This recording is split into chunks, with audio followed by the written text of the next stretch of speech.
सौरभ हत्याकांड में कई चौंकाने वाले खुलासे। 5 महीने से कर्ण पिशाचनी तंत्र साधना कर रहे थे साहिल और मुस्कान।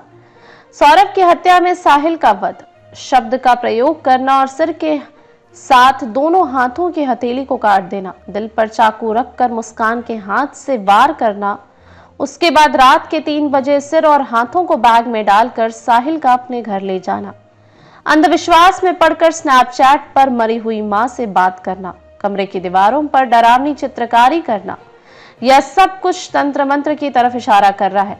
अभी तक जांच में सामने आया कि शायद यह तंत्र क्रिया साहिल और मुस्कान कर्ण पिशाचनी माता की सिद्धि प्राप्त करने के लिए कर रहे थे। मुस्कान ने अपनी मां कविता रस्तोगी से भी कर्ण पिशाचनी माता के बारे में जानकारी ली थी। थाने में गिरफ्तारी के बाद भी कविता को साहिल शुक्ला ने बताया था कि 25 दिनों के बाद उनके पिता भी बच नहीं पाएंगे। साहिल के कहने पर से ही पिता अनिल रस्तोगी को हार्ट अटैक पड़ गया। माना जा रहा है कि कर्ण पिशाचनी माता की सिद्धि हासिल कर साहिल अपनी मरी हुई मां और मुस्कान अपनी मरी हुई मौसी से बात करना चाहती थी।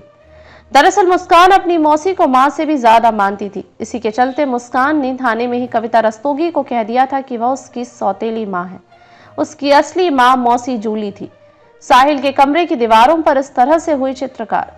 मुस्कान की मां कविता रस्तोगी ने बताया कि सौरभ राजपूत से प्यार करते समय मुस्कान उर्फ सोभी एक नॉर्मल लड़की थी। 2019 में साहिल शुक्ला के मिल जाने पर ओशो को फॉलो करने लगी। 8 माह पहले मुस्कान किचन से पानी लेकर कमरे में गई। वहां उसने खुद को बिस्तर पर लेटा हुआ देखा, तब भी उसे रोका गया था। उसके बाद कुछ समय तक सब कुछ सही रहा। सौरभ और मुस्कान में झगड़ा भी हो गया। उस समय मुस्कान ने कहा था कि मेरे मोबाइल की नोटबुक में हर रोज की दिनचर्या अंकित होती थी। अगर मोबाइल गुम हो गया तब मेरे पास प्लान बी भी है। कविता रस्तोगी ने बताया कि एक दिन मुस्कान ने कर्ण पिशाचनी माता के बारे में पूछा, तब मैंने उसके नाना अनिल रस्तोगी से बात की। उन्होंने बताया कि इससे पूरे परिवार को खतरा हो सकता है।